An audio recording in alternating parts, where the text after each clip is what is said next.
Hey friends, Peggy Hall back with you from thehealthyamerican.org. So many of you sent me a link to Del Bigtree's episode where he played some clips, some audio clips from my videos, and he mentioned my Substack. And he also said that he heard from so many of his millions of viewers who were concerned about this vaccine confidence bill that I analyzed in my on my show here. And you can see I did my first video 2 weeks ago called Why is Del Bigtree Promoting a Vaccine Confidence Law? And then I did a follow-up called Boy, Did I Ruffle Some Feathers? Because what happened is there were colleagues of Del's that reached out to me asking why I was criticizing Del publicly and why I didn't reach out to him privately with my concerns. So in this video, which I hope you'll watch, I explained that I did reach out to Del Bigtree. My team did a couple of months before I made this video. We never heard back. And we heard back from Aaron Siri just saying, we don't have time to answer your concerns. So I apply my critical thinking skills. That's what I excel in at The Healthy American. That's what I've been teaching you to do for the last 4 years. I call it reading between the lies. And what I did is I actually broke down the vaccine confidence bill. I never criticized Del Bigtree. I actually criticized the bill, and I stand by my analysis. So Del Bigtree responded to my concerns, and I'm grateful that he did. I love having an open exchange of ideas. What Del said was that people were actually not clever enough to understand his bill, and that it was a Trojan horse meant to come in and pave the way for more vaccine testing. So I'm not in favor of vaccine testing at all. I'm certainly not in favor of testing childhood vaccines on children. Apparently, this is what Del Bigtree stands for. This is what RFK Jr. stands for. And I hope that you will watch Del Bigtree's episode 376, that he states that this bill does not override the other exemptions. So then why do we need it? That was one of my criticisms. We don't need more laws, and we certainly don't need a law that states that if a vaccine actually has been approved by the FDA after being tested for 1 year against a placebo or another vaccine. So there it is promoting the use of vaccines. It's also promoting confidence in the FDA. I've already broken down this bill in detail in 2 Substacks and in 2 videos, so I'm not going to do it again. The ICANN Legislate group did put a couple of introductory paragraphs in response to my concerns and your concerns. It says, this bill would create an automatic exemption for every vaccine. Exemptions already exist. While it's true, in certain states, the states are violating the law and they have passed illegal, unconstitutional laws to force your children into becoming human pincushions, you still can get exemptions.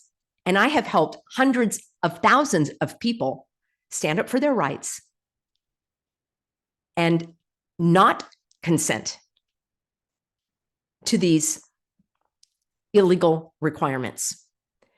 Del was also a little concerned that I said mandates don't exist. I stand by that. I would call this an illegal requirement. Only a court can mandate anyone to do anything, and that has to be in accordance with legitimate laws. He also stated that the bill would add this automatic exemption without removing any existing exemptions. So my question is, why do we need it?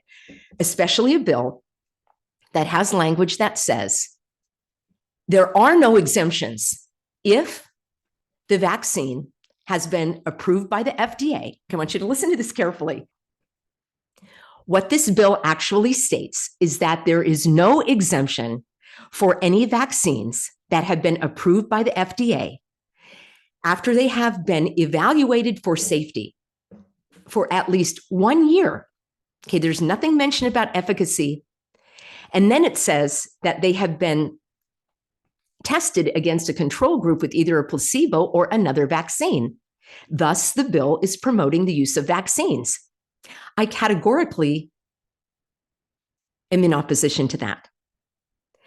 It states that there is no exemption for a vaccine that has been approved by the FDA after 1 year of safety testing. And if the FDA posts on its website that the injuries and diseases that could be caused by the vaccine and the rate at which it occurs, the risk of permanent disability or death from the vaccine has been proven to be less than that caused by the infection it is intended to prevent, and that the vaccine's manufacturer has liability for the deaths or serious injuries. So Dell said that this is a Trojan horse, and it's so clever that the lawmakers will sign onto it because they want to make sure that there's enough safety testing of these vaccines. My friends, this has been the root of my concern from day one. I do not promote the safety testing of vaccines because people are harmed in the meantime. I certainly don't promote the testing of childhood vaccines. And when you watch Dell's show, he's going to show you a whole list of vaccines that have not been properly tested, as he says, on the childhood vaccine schedule. Childhood vaccines can only be tested on children. I am opposed to that. But he did say that we're not, I guess I'm not smart enough to understand his strategy.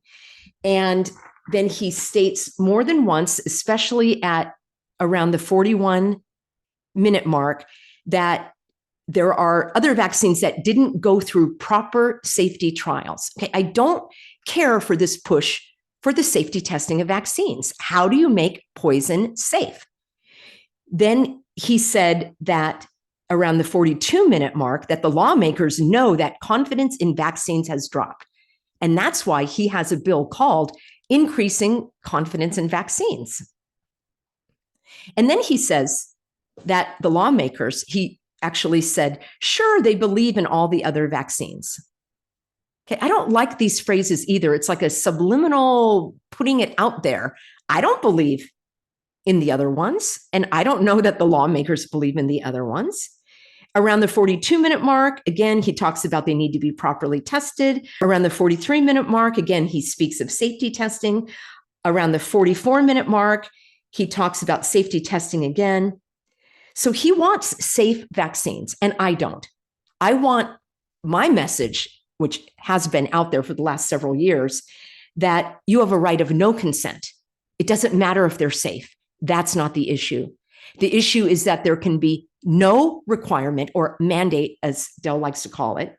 And then he closed out by saying, you know, the big bad WHO is going to come and lock you down, and something about climate change, and that the donations that go to ICANN don't go to the ICANN legislate. So he wants to assure everybody about that. And so there you have it. So I stand by my comments. We don't need a Trojan horse. We need no additional bills. I do not believe in promoting more long-term trials, as Del BigTree does. We just have a different view on this. I do agree that it's fantastic to wake people up to the dangers and the harms of these cocktails, as I call them, because that's basically what they are. Who knows what's in them? A mix of something or another. We probably don't even know everything that's in there. But again, at the 38-minute mark, he said, you know, they need to have the proper safety trials. So no, I don't agree with that, because what's going to happen next, Del? Are you going to come out and say that all of these new cocktails have, according to the FDA, now been approved and they've had the safety trials? And then people are going to believe you when you tell them that they are safe? That's what's troubling to so many of my viewers as well.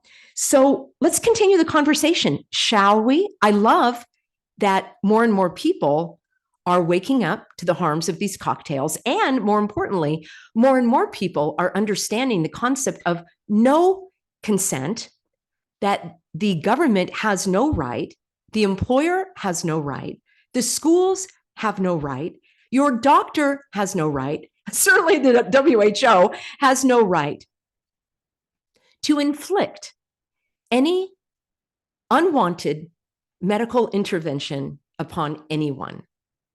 That's what I built my platform on. And I'm grateful for you, Del, listening in, and for all those that are standing with me as we stand for truth and we defend our freedoms and we march this all the way to heaven.